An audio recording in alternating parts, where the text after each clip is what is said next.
आज एक serious topic पे बात करने के लिए आई हूँ मैं। आज है 28। मैंने आज सुबह ही अर्ली मॉर्निंग मैंने न्यूज़ देखा शेफाली जरीवाला का, और जो भी इन 2025 में अभी तक जो भी हुआ है, ये चीज़ें क्या इंडिकेट कर रही है? ये कुछ मैसेज है क्या भगवान का हमारे लिए, या यूनिवर्स का, या यूनिवर्स हम पे नाराज़ हो गया है, या भगवान हमसे नाराज़ है? ये सारी चीज़ें हो रही है, जो हेलीकॉप्टर हादसा हुआ, जो एरोप्लेन का हादसा हुआ और बाकी की चीज़ें हुई, ये सारी चीज़ें क्या इंडिकेट कर रही है, हमको क्या सिखाना चाह रही है? आज इसी टॉपिक पे मैं डिस्कस करने आई थी, क्योंकि बहुत सारे लोग है ना मेरे से कनेक्टेड है। बहुत सारे लोग मुझे क्वेश्चन पूछते हैं कि मैम ये सब चीज़ें क्यों हो रही है, क्या पाप बहुत ज़्यादा बढ़ गए? ऑफकोर्स पाप तो बढ़ गए हैं, कलयुग है, बट उसके साथ में ना स्पिरिचुअलिटी भी बहुत ज़्यादा बढ़ गई है, ठीक है। बट इसमें ये जो 3D वर्ल्ड में हम लोग जी रहे हैं ना,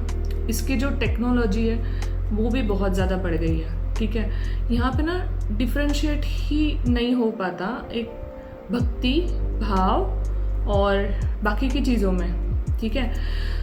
तो आज इसी चीज़ पे थोड़ा सा डिस्कस करेंगे, क्योंकि लोगों के मन में बहुत ज़्यादा डर भी है, बहुत ज़्यादा कंफ्यूजन भी है, और बहुत सारे क्वेश्चंस भी हैं, समझ में नहीं आ रहा है। ऑफ कोर्स जिनका लॉस है उनको तो हम लोग नहीं रिकवर कर सकते हैं, और इन चीज़ों में जो भी सोल ने, मतलब फ्रॉम कुंभ जब कुंभ हुआ था 2025 का, तब से लेके अभी तक जो भी चीज़ें हुई है ना, उसमें जो भी सोल्स गई है दे आर वॉलंटियर, ओके। इन्होंने वॉलंटरी एग्जिट ली है हम लोगों को कुछ सिखाने के लिए।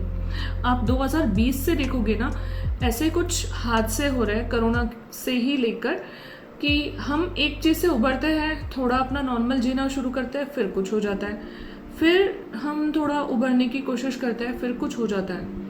ये ना यूनिवर्स हमको झंझोड़ दे रहा है अंदर से कि मैं कुछ सिखाना चाह रहा हूँ, तुम फिर वही चीज़ करने लग गए ना।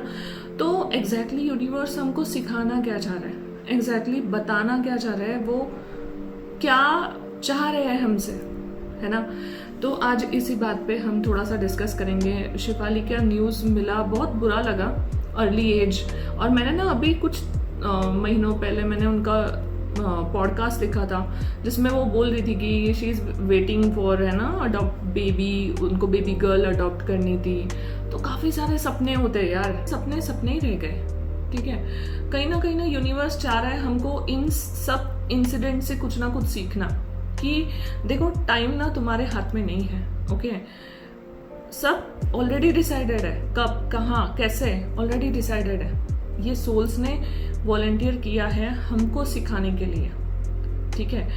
जैसे कि वो हमको सिखाना चाह रही है कि आपके पास बहुत लिमिटेड टाइम है, जल्दी जल्दी सब कुछ करो, मैं करूँगा, मैं रिटायरमेंट के बाद करूँगा, मैं रिटायरमेंट के लिए प्लान कर रहा हूँ, मैं हॉलीडे पे जाऊँगा, रिटायर हो जाऊँगा तब ये कर लूँगा, 40 की उम्र में ये कर लूँगा, अब तो ये कर लूँ। पता है कैसे है तुमको कि तुम जियोगे 40 तक या 60 तक? नहीं पता, किसी को नहीं पता, ठीक है। लाइफ और ज़्यादा छोटी और ज़्यादा छोटी और ज़्यादा छोटी होती जा रही है, ठीक है। तो हमको ये सीखना है इससे कि we have to be ready, be prepare. मैं ये नहीं बोल रही कि फ्यूचर के लिए सेविंग करके मत रखो, या फ्यूचर के बारे में मत सोचो, है ना, इनरिस्पॉन्सिबल बन जाओ, ये बिल्कुल नहीं चाह रही मैं। ऑफकोर्स आपकी रिस्पॉन्सिबिलिटी है, आपकी फैमिली की रिस्पॉन्सिबिलिटी है, वो सारी पूरी करते करते ना खुद को पीछे मत रखो, ओके। जीना शुरू करो अभी, क्योंकि आज ही तुम्हारे हाथ में, ना कल का तुमको पता है, ना आगे का तुमको पता है, ठीक है। छोड़ो वो चीज़ को जो भी तुमको हर्ट कर रही है, जो भी तुमको तकलीफ दे रही है, लेट गो, ठीक है। और खुश रहना सीखो अभी में, इस पल में। पता नहीं ना कल, मतलब वो चीज़ें तुम अचीव कर पाओ नहीं कर पाओ, जिसको अचीव करके तुम सोच रहे हो कि मैं वो हो जाएगा ना, मैंने घर ले लिया तो मैं बहुत खुश हो जाऊंगा। भाई पर घर लेने तक तुम जिंदा रहोगे, या तुम शायद अभी की खुशी अवॉइड कर रहे हो वो खुशी के चक्कर में, ठीक है। कहीं भी जाता है, हम लोग कहीं भी घूमने जाता है, हम 2 महीना पहले से पैकिंग करके रखते हैं, ठीक है, कि पता नहीं ना ये चीज़ की ज़रूरत पड़ जाए, ये चीज़ की ज़रूरत पड़ जाए। ये तो अल्टीमेट ट्रुथ है जिंदगी का, इससे बड़ी सच्चाई नहीं है, मौत से बड़ी सच्चाई है ही नहीं, है ना। तो हम हम इसके लिए क्या तैयारी कर रहे हैं? हमारी कोई तैयारी नहीं है ना? We are ready, we are not. हमको क्या करना चाहिए इसके लिए सिर्फ और सिर्फ हमको सरेंडर भाव में रहना है, लेट गो करना है। कोई भी गुस्सा, नफरत या किसी भी तरह का है ना वो नेगेटिविटी अपने अंदर नहीं रखनी, ठीक है? और किसी भी तरह का over attachment, over love, over care, over प्यार भी नहीं रखना। Ready to leave everything any time, कभी भी उस भाव में आ जाओगे ना तो भगवान तुमको एक्सेप्ट करेंगे एज इट इज, ओके? नहीं तो ये साइकिल में घूमते रहोगे, फिर अगले जन्म में आओगे, यार पता नहीं क्या हो गया, फिर एस्ट्रोलॉजर ढूंढोगे या फिर पास्ट लाइफ रिग्रेशन कराओगे, फिर पीछे जाके देखोगे, ओ मैंने ये गलती कर दिया था, ओ मेरे से ये चीजें रह गई थी, इसलिए मेरे साथ में ऐसा हो रहा है अभी। और उसके साथ में जुड़ी हुई 10 परेशानियां भी उसके साथ लेके जाओगे सोल में, ठीक है? मैंने खुद पास्ट लाइफ रिग्रेशन में देखा है लोगों का कि दिल टूटता है, हार्ट ब्रेक होता है, लोग ना लेट गो नहीं कर पाते, वो अंदर ही अंदर जख्म रहता है दिल में, कभी नहीं भूल पाते। तो ये लोगों का जब रीबर्थ होता है, always they come with heart disease, बचपन से, बाय बर्थ, बिकॉज आपने इतना खुद को हर्ट कर दिया, चीजें इतनी डीप अंदर तक वो सोल के डैमेज कर गई ना, आप समझ में नहीं पा रहे, अंडरस्टैंड? क्योंकि आपने तो केयर नहीं की ना, अपने दिल की केयर नहीं की, अपनी बॉडी की केयर नहीं की, आप रो रहे हो, आप तकलीफ में हो, आप क्या कर रहे हो? और जो ये हार्ट ब्रेक हुआ है वो भी तो किसी रीजन से हुआ है, वो भी आपके पिछले जन्मों का कर्मा था। वो इंसान आपका कार्मिक बन के आया है, वो तो उल्टा वॉलंटियर कर रहा है। उसको माफ करना आपका सबसे बड़ा काम है कि उसको माफ करना है मुझे, क्योंकि सोल वर्ल्ड में ना प्यार होता है बस। सोल पूरी तरह से बनी हुई, प्यार से बनी हुई एक है, ठीक है? ये प्योरेस्ट फॉर्म ऑफ गॉड है, God fully made of love. उसमें दुश्मनी, नाराजगी, अपसेट, ये सारी चीजें है ही नहीं। ये तो बस एक लर्निंग है जो मुझे लर्न करनी है। और वहां पे ना सिर्फ किताबें नहीं है, आप किताबें खोल लिया, आपने पढ़ लिया, आपने सीख लिया। इंसान इतने सीधे नहीं होते ना, उनको सीखने के लिए उनको प्रैक्टिकल करना पड़ता है। अगर लेट गो सीखना है, ये चीजें होना आपकी लाइफ में बहुत जरूरी है, तभी तो आप लेट गो कर पाओगे, तभी तो आप छोड़ पाओगे। समझ रहे हो? भगवान चाहते हैं वो अटैचमेंट से आप बाहर निकलो, वो ग्रीड से आप बाहर निकलो। मैंने तेको अकेला भेजा था, तेको अकेला ही आना है, कुछ भी तुम्हारा नहीं है, कुछ भी परमानेंट नहीं है, ठीक है? You have to understand this. भगवान ये सिखाना चाह रहे हैं आपको बस। और इसी तरह से हम प्रिपेयर हो सकते हैं। जब हम लोग पास्ट लाइफ रिग्रेशन सीख रहे थे, उस समय पे हमने देखा था, सीखा था, सबसे मेन सीख जो मैंने सीखी थी कि हर रात को सोते हुए आपको हर किसी से माफी मांग के सोना है और माफ करके सोना है, ताकि आप वो ना चीजें कैरी फॉरवर्ड ना कर पाओ। आपको नहीं पता अब सुबह उठोगे नहीं उठोगे, समझ रहे हो? और वो जो आपकी पिक्चर देखते हैं ना हम लोग, पास्ट लाइफ रिग्रेशन अगर किसी ने करवाया होगा उसको पता होगा, इट्स लाइक अ मूवी, हमको दिखाई देती है अपनी लाइफ। बस आधा घंटा, पौना घंटा में सब खत्म हो जाता है।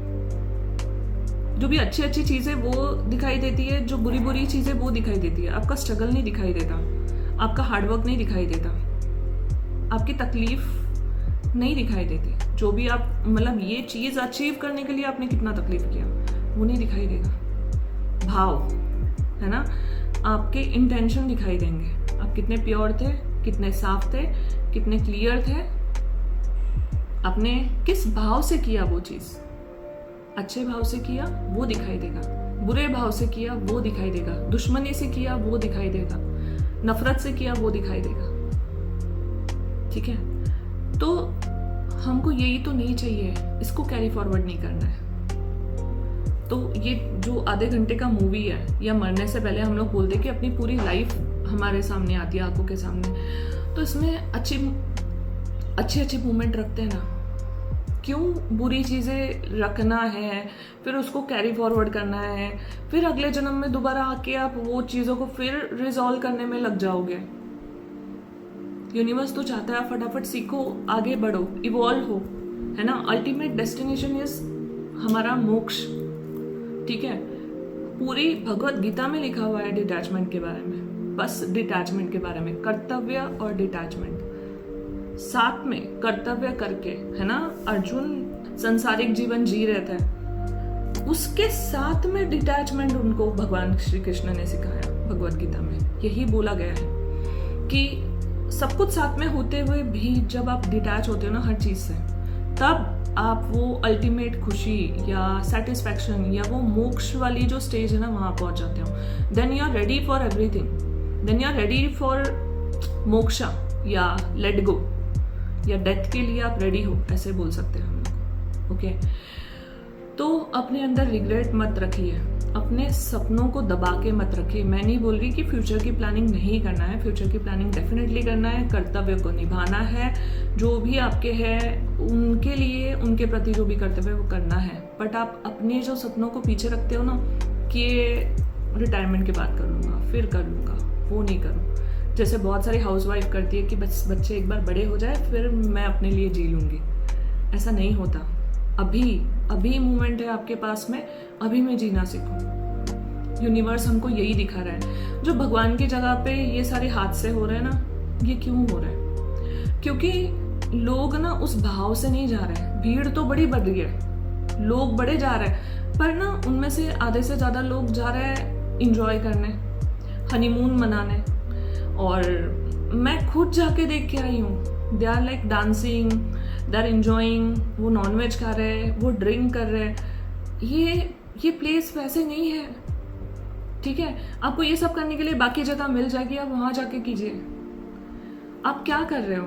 आप सरेंडर भाव में नहीं हो। पहले जब लोग यात्रा पे निकलते ना, तीर्थ यात्रा पे, तो लोग अपने घर से गुड बाय करके निकलते थे, पूरी तरह से डिटैच होके।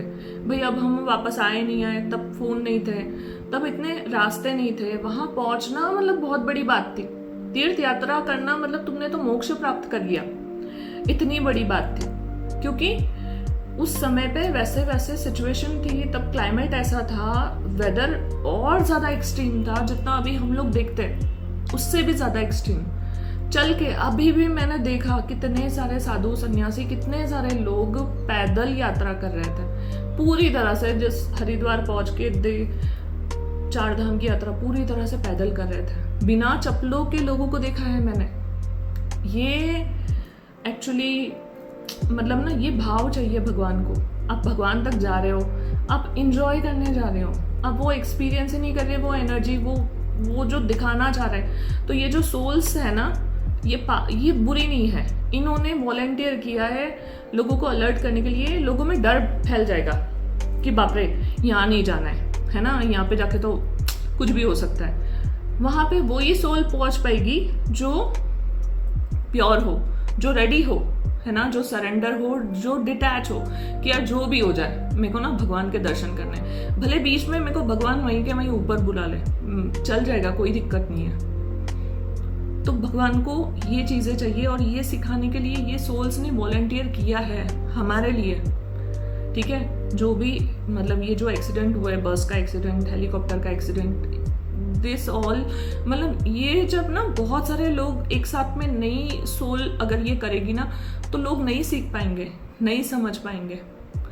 तो ये हमारे लिए लर्निंग है, ठीक है, कि क्या प्लेस है वो, हम क्यों जा रहे हैं, क्या रिक्वायरमेंट है, क्या ढूंढने जा रहे हैं, क्या करने जा रहे हैं, ये समझाने के लिए ये सारी चीजें हुई है। इसमें भगवान को ब्लेम मत करो। भगवान रुष्ट नहीं है, भगवान नाराज नहीं है, भगवान नहीं कर रही है। ये शायद आप ही के साथ वाले आपके सोल ग्रुप जो होता है, वो शायद आपको कुछ सिखाना चाह रहे हैं, शायद आपको कुछ बताना चाह रहे हैं। इनके थ्रू यूनिवर्स आपको कुछ सिखाना चाह रहे हैं, और अब सीखना जरूरी है, वरना ये चीजें ना बढ़ती जाएगी। आप सीखोगे नहीं, फिर रिपीट होगा लेसन, ठीक है, और ज्यादा एक्सट्रीम में रिपीट होगा। तो this is high time, okay. मंगल कहीं ना कहीं यही दिखा रहा है, ये विनाश या नेगेटिव चीज़ें नहीं दिखाता. It indicate ending of course, but it indicate new beginning also. It indicate darkness, but वो डार्कनेस से निकल के ही आप ब्राइटनेस में जाओगे.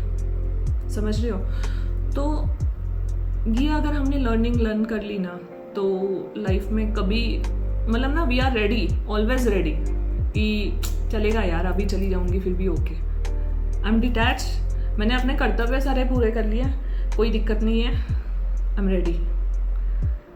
ये चाहिए, ये भाव चाहिए भगवान को, तब वहाँ तक पहुँचो.